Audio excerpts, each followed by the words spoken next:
বৃষ্টি খুব ভালোই নামতেছে, মারহাবা কন, ভালো বৃষ্টি হচ্ছে, বলেন আলহামদুলিল্লাহ। আল্লাহ দিয়ে খুশি, আমরা পাইয়া খুশি, কথা ঠিক কি না? দিতেছে কে? পাইতেছে কে? আমরা। খুশি আমরা, জোরে বলেন আলহামদুলিল্লাহ।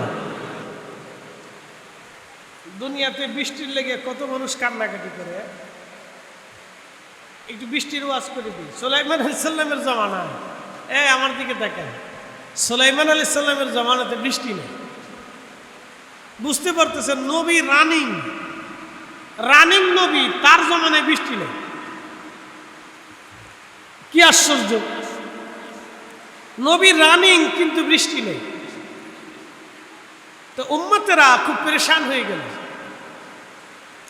সুলাইমান আলাইহিস সালামের জামানাতে সবাই আসছে, সুলাইমান আলাইহিস সালামের কাছে এসে বলতেছে, হুজুর বৃষ্টি নাই, তা আপনি দোয়া করে দেন যাতে আল্লাহ বৃষ্টি দেন। হ্যাঁ, চেষ্টা করো, পানি এদিকে আসলে সমস্যা। একটা লাডি লুডি থাকলে এই এদের সাথে দিয়ে দিলে হইব। আরে ওরা চেষ্টা ত্রুটি করা যায় না, পানিকে আর বাইন্ধে রাখা যায় রে, পানি বাইন্ধে রাখা যায় না, বিরাট মারাত্মক জিনিস।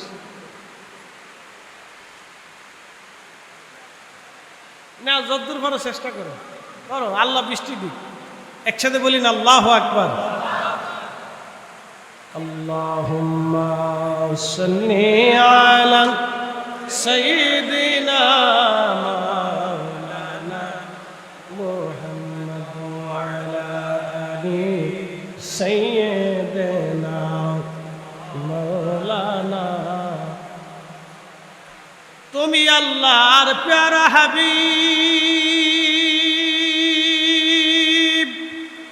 তোমার তুলনা নাই কেউ আর, তোমার মতো আকাশ ভ্রমণ করেনি কোন পয়গম্বর। আল্লাহুম্মা সাল্লি আলা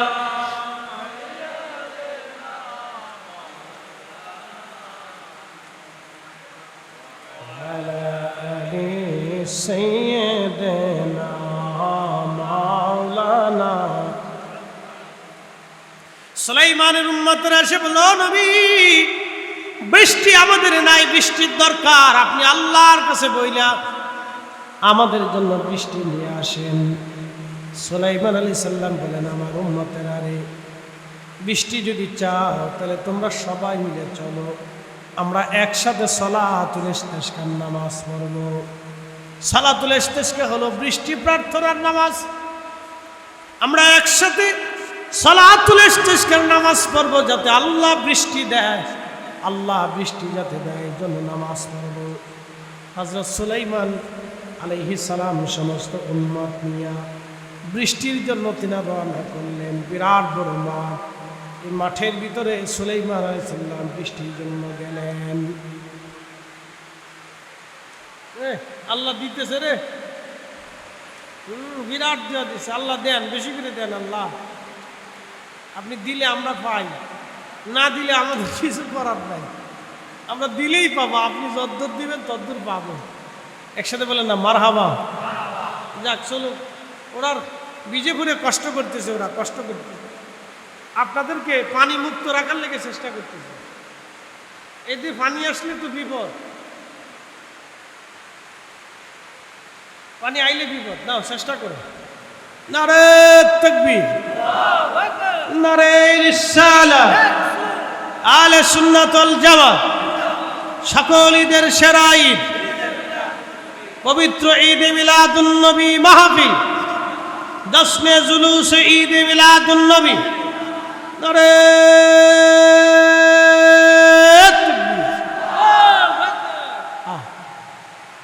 বাইরের লোক যাতে বুঝুক না, বৃষ্টি হলে কি মুসলমান আছে। প্রিয় উপস্থিতি হাজিরিন, সমস্ত উম্মত নিয়ে সুলাইমান আলাইহিস সালাম হাজির। বিরাট বড় মাঠ, লক্ষ লক্ষ উম্মত নিয়ে সুলাইমান আলাইহিস সালাম সালাতুল ইস্তিসকা পড়বে, নামাজ পড়বে। এই নামাজের জন্য সুলাইমান আলাইহিস সালাতু ওয়াস সালাম দাঁড়ায় গেলেন। ঠিক এমন সময় নবী সুলাইমান দেখলেন মাঠের এক কোনায় দাঁড়ায় একটা ব্যাঙ। মাঠের এক কোনায় একটা ব্যাঙের দুই পায়ের উপরে ভর দিয়া, ব্যাঙের সামনে যে পা আছে এটা হাত, এই ব্যাঙের সামনের হাতগুলি আল্লাহর দরবারে বাড়াই দিয়া, ব্যাঙে দুই পায়ের উপরে ভর দিয়া, ব্যাঙের হাত আল্লাহর দরবারে বাড়াই দিয়া, ব্যাঙে কাদের বলে রব্বুল আলামিন, মাখলুক তুমি বানাইছো, পানি ছাড়া বাঁচতে পারি না, আল্লাহ তুমি বৃষ্টি দাও, বৃষ্টির অভাবে আমি ব্যাঙের খুব কষ্ট হয়, আল্লাহ তুমি তো আমারে সৃষ্টি করছো, আল্লাহ তুমি তো পানি ছাড়া বাঁচতে দাও না, পানি বাঁচতে হলে আমাদের পানির দরকার হয়, আল্লাহ আল্লাহ তুমি পানি দাও, পানি দাও, পানি দাও, পানি দাও, পানি দাও। ব্যাঙে কাঁদতেছে, একসাথে বলবেন না মারহাবা। আল্লাহ কোরআনে বলেন ইউসাব্বিহু লিল্লাহি মা ফিস সামাওয়াতি ওয়া মা ফিল আরদ। আসমান ও জমিনের ভিতরে এমন কিছু নাই যে আল্লাহর তাসবিহ আদায় না করে, আল্লাহর জিকির না করে। সব আল্লাহ তাসবিহ করে, সব আল্লাহ জিকির করে। কোন সৃষ্টি আল্লাহর জিকির থেকে নিজেকে গাফিল রাখে না। সব সৃষ্টিগুলি আল্লাহ তাসবিহ করে, সব সৃষ্টি আল্লাহর জিকির করে। ব্যাঙে কান্দে আর ডাক দেখা রব্বুল আলামিন, মাখলুক বানাইছো, আল্লাহ পানি ছাড়া চলতে পারি না, আল্লাহ পানি দাও, পানি দাও, পানি দাও। ব্যাঙ কান্দে। সুলাইমান নবী ডাক দিলেন, রে আমার উম্মতেরা, নামাজ পড়া লাগবে না, দোয়া করা লাগবে না, তোমরা যার যার বাড়িতে ফিরে যার যার বাড়িতে ফিরে চলে যাও। তোমাদের নামাজ লাগবে না, দোয়া করা লাগবে না, যার যার বাড়িতে তোমরা ফিরে চলে যাও। উম্মতেরা ডাকতে বলেন, নবীজি আমরা তো নামাজ পড়লাম না, দোয়াও করলাম না, তাহলে বৃষ্টি কেমনে পাবো? আপনি না আমাদেরকে নামাজের জন্য নিয়ে আসলেন। ওগো আল্লাহর পয়গম্বর সুলাইমান আলাইহিস সালাম, তাহলে এখন আপনি তো আমাদেরকে ফেরত পাঠাচ্ছেন, কারণ কি? সুলাইমান আলাইহিস সালাম জবাব দিলেন, ওরে আমার উম্মতেরা, তোমরা মাঠে আসার আগে আল্লাহর সৃষ্টি একটা ব্যাঙ দুই পায়ের উপরে ভর দিয়া, আসমানে দুইটা হাত বাড়াইয়া আল্লাহর কাছে বারে বারে বৃষ্টি প্রার্থনা করেছে। আল্লাহ আজকে ব্যাঙের দোয়া আমাদের আগে কবুল করে ফেলছে। আল্লাহু আকবার। না না, আরো জোরে বলেন। ব্যাঙের দোয়া, কিসের দোয়া? ব্যাঙের দোয়া আল্লাহ কবুল করে ফেলছে। তোমরা নামাজ লাগতো না, সালাতুল ইস্তিসকা লাগবে না, দোয়া লাগবে না, যাও দেখবে বৃষ্টি এসে গেছে। ব্যাঙের দোয়া আল্লাহ কবুল করে ফেলছে। এই জন্য বৃষ্টি নামার পরে দেখবেন ব্যাঙে চিল্লি করে, বৃষ্টি আসার আগেও ব্যাঙে চিল্লে দেখবেন গড়াত গড়াত গড়াত গড়াত করে ডাকে। ব্যাঙে কয় আল্লাহ পানি দাও, আল্লাহ পানি দাও, আল্লাহ পানি দাও, আল্লাহ পানি দাও, আল্লাহ পানি দাও, আল্লাহ পানি দাও। ব্যাঙের ডাকার কারণে আল্লাহ বৃষ্টি দেয়। নাহলে এই বাঙালি জাতি যে পরিমাণে অপরাধ করে, আল্লাহ বৃষ্টি দেওয়ার কথা না। এরা কলায় ভেজাল দেয়, ডাবে ভেজাল দেয়, দুধে ভেজাল দেয়, খাবারে ভেজাল দেয়, চালি ভেজাল দেয়। তা প্লাস্টিকের চাল হয়েছে বাংলাদেশ। কি কথা কর না, প্লাস্টিকের চাল, কলার ভিতরে ফরমালিন মারে। বাপরে বাপ, আমি টাঙ্গাইলি মাহফিল গেছি, আমার সাদ্দাম রাজা সৃষ্টি ভাই জানে, আমরার দরবারে বাংলাদেশের এই উত্তরে, দক্ষিণে, পূর্ব, পশ্চিমে সব জেলায়, সব গ্রামে আমরার দরবারে মুড়িদ আছে।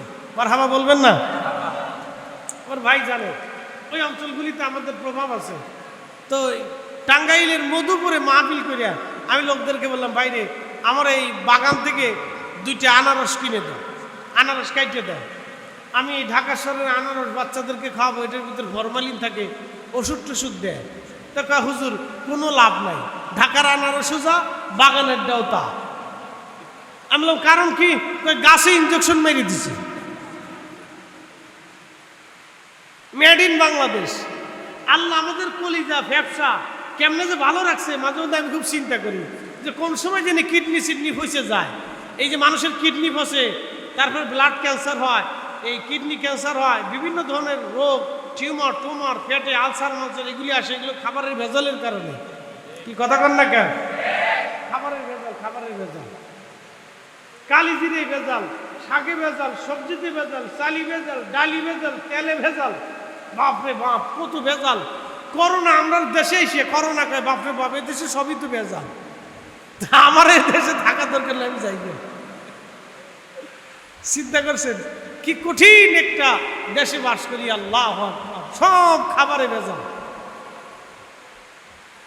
সব খাবারে ভেজাল। বাংলাদেশের এই ফাস্টফুডের খাবার, দোকানের খাবার, এই বোতলজাত করা খাবার, বিভিন্ন খাবার ধরলে ডর করে নাই যে কোনটার ভিতরে বিষ আছে আল্লাহ জানে। খাইতে গেলে ডর করে যে কোনটার ভিতরে বিষ আছে আল্লাহ জানে, ডর করে। ভেজাল আর ভেজাল, ভেজাল আর ভেজাল, খালি ভেজাল।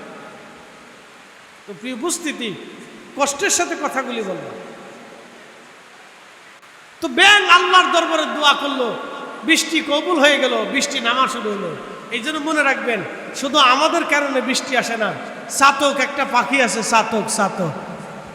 এই চাতক পাখির মুখ খুব বড় বড়, ওইটা সমুদ্রে, নদীতে, হাওরে বাওরে থাকে। এই চাতক নদীর পানি, সাগরের পানি, ঝর্ণার পানি খায় না। ও বৃষ্টির পানি ছাড়া আর কোনো পানি খাবে না। দেখেন, ও বৃষ্টির জন্য আল্লাহর কাছে কান্নাকাটি করে, আল্লাহ বৃষ্টি দাও, না হলে আমি না খেয়ে থাকবো, আমি তৃষ্ণার্ত থাকবো। আল্লাহ চাতকরে পানি খাওয়ানোর জন্য আকাশ থেকে বৃষ্টি নামাইয়া চাতকের পানি খাওয়ায়। একসাথে বলবেন আল্লাহু আকবার। তুমি রহমান, তুমি মেহেরবান, অন্ধ গাহে না শুধু তোমার গুণগান, বুঝেও বুঝে না তবু শান। তুমি রহমান, তুমি মেহেরবান। কখনো তোমাকে যদি ভুলি,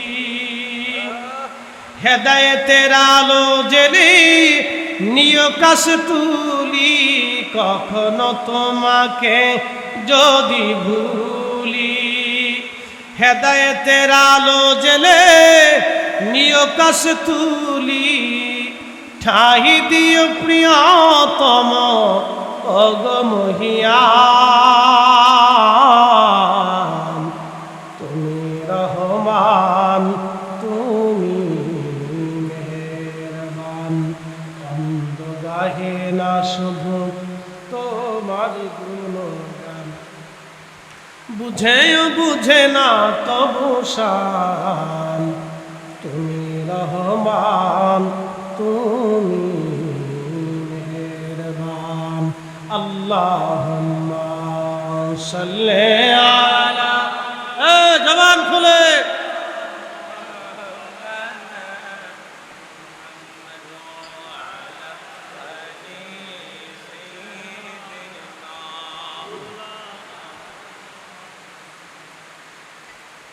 এখন আমরা যদি তাবারক দিয়ে দেই তো কিছু লোক তাবারক পাইতো না।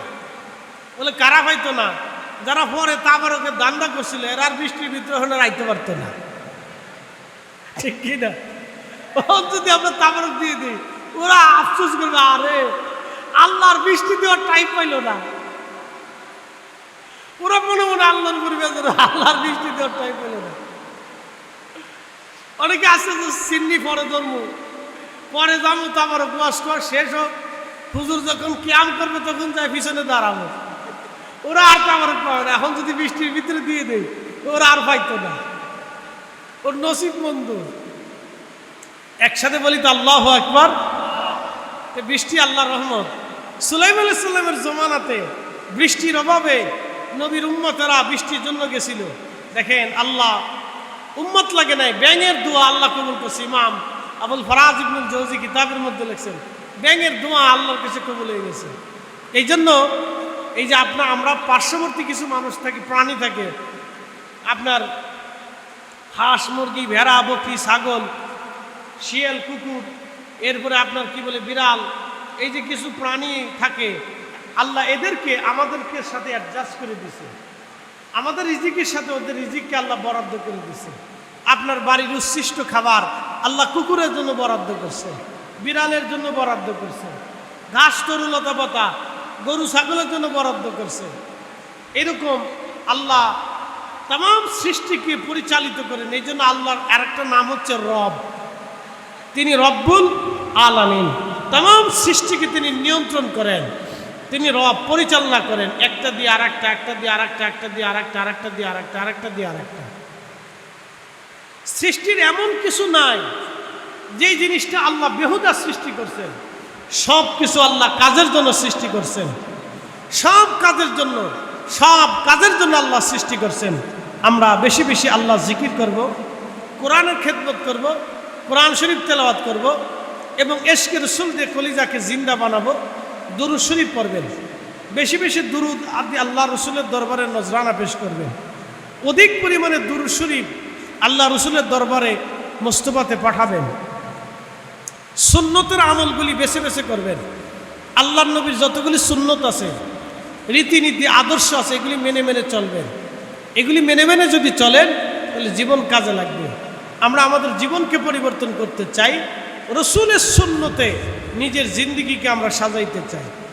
খাবারের পরে আমরা অনেক সময় হাত চেটে খাই, আঙ্গুল চেটে খাই। এটা যদি আপনি উন্নত বিশ্বে যান, যারা অর্থনৈতিকভাবে উন্নত হয়েছে, তারা জীবনে দেখবেন হাত চেটে খাবেন, ওরা চামচ দিয়ে খায়। আর আল্লাহ আমাদেরকে হাত দিছে খাবার খাওয়ার জন্য। মুসলমানরা খাবার হাত দিয়ে খায়। তো দেখবেন এই খাবার খাওয়ার পরে যে আঙ্গুল চেটে চেটে খান, এই আঙ্গুল চেটে খাওয়ার সুন্নতের ভিতরে একটা রহস্য আছে। মানুষের হাতের এইখানে দেখবেন কিছু পশম আছে, এই পশমের গোড়া থেকে, পশম না থাকলে এখানে পশমের চিহ্ন আছে।